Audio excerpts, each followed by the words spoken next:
আসসালামু আলাইকুম সবাইকে। আশা করি সবাই ভালো আছেন, সুস্থ আছেন। আজকে খুবই গুরুত্বপূর্ণ একটা বিষয় আলোচনা করব। আজকে আমাদের আলোচনার বিষয় হচ্ছে বাংলাদেশ কৃষি ব্যাংকে আপনি যদি বর্তমানে 3 লক্ষ টাকা জমা রাখতে চান বা 3 লক্ষ টাকা জমা রাখার পরে আপনি সেখান থেকে কত টাকা লাভ পাবেন আজকের ভিডিওতে আপনি জানতে পারবেন। কৃষি ব্যাংকে অ্যাকাউন্ট করার জন্য আপনার কী কী ডকুমেন্টস লাগবে, আপনাকে কোথায় যেতে হবে, প্রত্যেকটা বিষয় কিন্তু আজকের ভিডিওতে আপনি জানতে পারবেন। তাই পুরো ভিডিওটি আশা করি আপনারা দেখবেন, আপনারা বুঝতে পারবেন। যারা এখনও পর্যন্ত আমাদের চ্যানেলটি সাবস্ক্রাইব করেন নাই অবশ্যই সাবস্ক্রাইব করে দেবেন। চলে যাচ্ছে আজকের আলোচনায়। আমাদের আলোচনা হচ্ছে বাংলাদেশ কৃষি ব্যাংক। দেখতে পাচ্ছেন যে বাংলাদেশ কৃষি ব্যাংকের ওয়েবসাইটে আমরা চলে আসছি। বাংলাদেশ কৃষি ব্যাংকের ওয়েবসাইটে আসার কারণ হচ্ছে এখান থেকে আমরা জানতে পারবো যে তারা বর্তমানে ফিক্সড ডিপোজিট বা হচ্ছে টাকা জমা রাখার উপরে কত টাকা পার্সেন্টেজ দিচ্ছে। একটু নিচে আসার পরে দেখতে পাচ্ছেন ফিক্সড ডিপোজিট অ্যাকাউন্ট এফডিআর, এমন হচ্ছে তারা এখানে অনেকগুলো বিষয় তারা উল্লেখ করেছে। তবে আমাদের কাজ হচ্ছে যে তাদের বর্তমান যে রেট আছে সেই রেট সম্পর্কে আমরা দেখতে পাচ্ছি যে এখানে 1 মাসের জন্য তারা স্কিমটি যদি চালু রাখে তারা এখানে দিচ্ছে যে 1 মাসের জন্য 7%, 3 মাসের জন্য 8.5%, 6 মাসের জন্য 8.75% এবং 1 বছরের জন্য তারা দিচ্ছে এখানে হচ্ছে 9.25%। আমরা এখান থেকে তাদের যে রেটগুলো বা প্রফিট রেট, এটাকে প্রফিট বা হচ্ছে মুনাফা রেট বলা হয়, এই হচ্ছে যে বিষয় এখান থেকে আমরা কিন্তু কালেকশন করে নিয়েছি। এবার হচ্ছে আমরা দেখব এখান থেকে যেহেতু রেটগুলো পেয়েছি, এবার হচ্ছে যে আমাদের এই রেটগুলো অনুযায়ী আমরা কত টাকা পাবো এই খালিঘরগুলো দেখতে পাচ্ছেন এখানে কিন্তু আমরা বসাবো।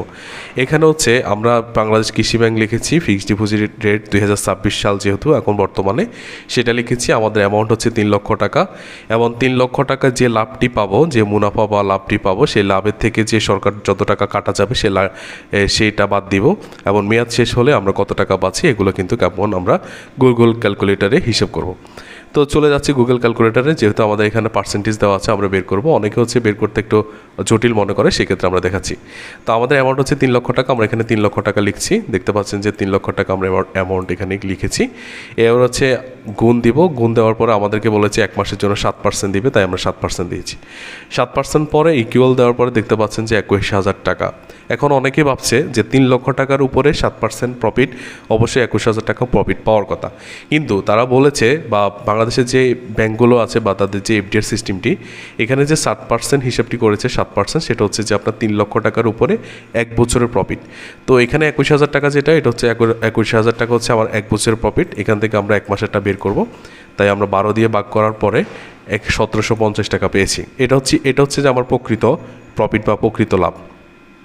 এখন প্রকৃত লাভ থেকে কিন্তু আপনাকে সরকারকে যে উৎসে করটি দিতে হবে সেটা বাদ দিতে হবে। এখন সরকারকে আপনি উৎসে কর কত টাকা দিবেন?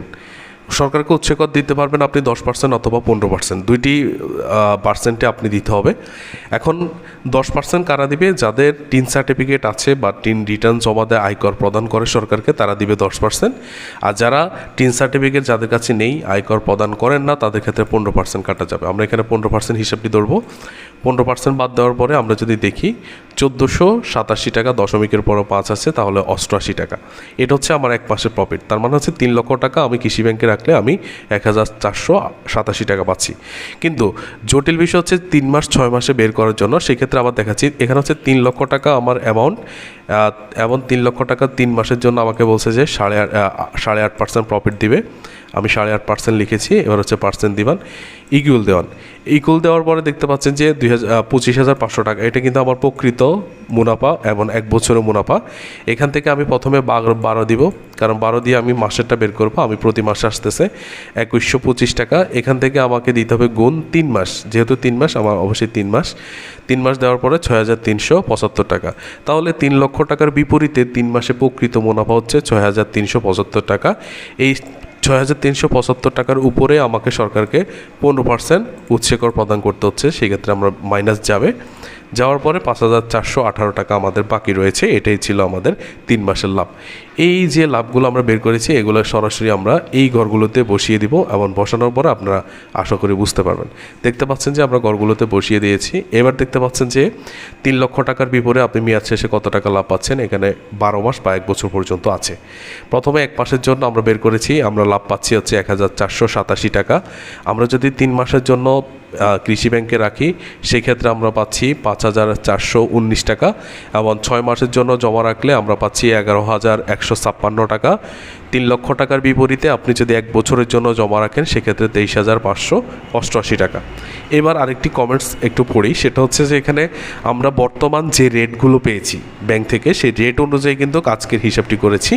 তবে মুনাফার রেট বা লাভের হার যদি পরিবর্তন হয় আপনার লাভের পরিমাণ পরিবর্তন হবে। মানে এখানে যে লাভগুলো বের করেছি যদি এই পার্সেন্টেজগুলো ব্যাংক কর্তৃপক্ষ পরিবর্তন করে আপনার এখানে যে লাভগুলো বের হয়েছে এগুলো কিন্তু পরিবর্তন হবে, লাভের পরিবর্তন হবে। এমন হচ্ছে ব্যাংকগুলোর রেট সবসময় কিন্তু একরকম থাকে না, তারা কিন্তু নতুন আপডেটের করে থাকে। সেক্ষেত্রে অবশ্যই আপনাকে আপডেটের বিষয়ে বিস্তারিত জেনে নিতে হবে। সেটা যে কোনো ব্যাংকের হলে বা আপনি নির্দিষ্ট ব্যাংকের হলে সেই শাখায় যাবেন, সেই শাখা থেকে জানতে পারবেন বা ওয়েবসাইট ভিজিট করবেন। এখান থেকে কিছু প্রশ্ন হচ্ছে, আপনি যদি 3 মাসের জন্য এফডিআরটি করেন সেই ক্ষেত্রে আপনি 3 মাস পরে অবশ্যই ভাঙতে পারবেন। যদি আপনি 3 মাস পরে আপনার টাকাগুলোর প্রয়োজন না হয় বা আপনি চাচ্ছেন যে টাকাগুলো ভাঙবেন না বা আপনি টাকাগুলো এভাবে পড়ে থাকবে, সেক্ষেত্রে এটা কিন্তু অটোমেটিকলি প্রত্যেক 3 মাস অন্তর অন্তর চলতে থাকবে এবং প্রত্যেক 3 মাস পর পর আপনার অ্যাকাউন্টে এই 5,419 টাকা করে লাভ ঢুকতে থাকবে। এবার যতদিন পর্যন্ত আপনি এফডিআরটি না ক্লোজ করবেন ততদিন পর্যন্ত এইভাবেই চলতে থাকবে। এবার 3 মাসের জন্য করে আপনি যদি 2 মাসের মাথায় ভেঙে ফেলেন সেক্ষেত্রে কিন্তু এখানে যে লাভটি পাওয়ার কথা আপনি কোনো লাভই পাবেন না। এবং 1 বছরের জন্য যদি করেন সেক্ষেত্রে আপনি যদি 6 মাসের মাথায় ভেঙে ফেলেন সেক্ষেত্রে আপনি কোনো প্রকার লাভ পাবেন না। এবার হচ্ছে আরেকটি বিষয় বলি, সেটা হচ্ছে যে আপনারা অনেকেই হচ্ছে যে প্রশ্ন করবেন যে 3 লক্ষ টাকা যেহেতু আপনি রেখেছেন বা এই ক্ষেত্রে আপনার টাকার প্রয়োজন হতে পারে, কিন্তু এখানে একটা বিষয় মনে রাখবেন 3 লক্ষ টাকা যেহেতু আপনি রেখেছেন আপনি অবশ্যই ওই ব্যাংক থেকে আপনি লোন পাওয়ার যোগ্য।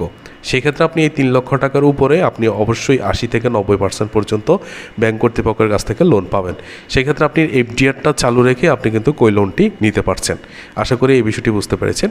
এবার হচ্ছে এই অ্যাকাউন্টটি করতে আপনাকে কোথায় যেতে হবে সেই বিষয়টি বলি, সেটা হচ্ছে যে আপনার নিকটস্থ যে বাংলাদেশ কৃষি ব্যাংকের শাখা আছে সেখানে যাবেন, নির্দিষ্ট অফিসার আপনাকে এই বিষয়ে আরও বিস্তারিত বলবে।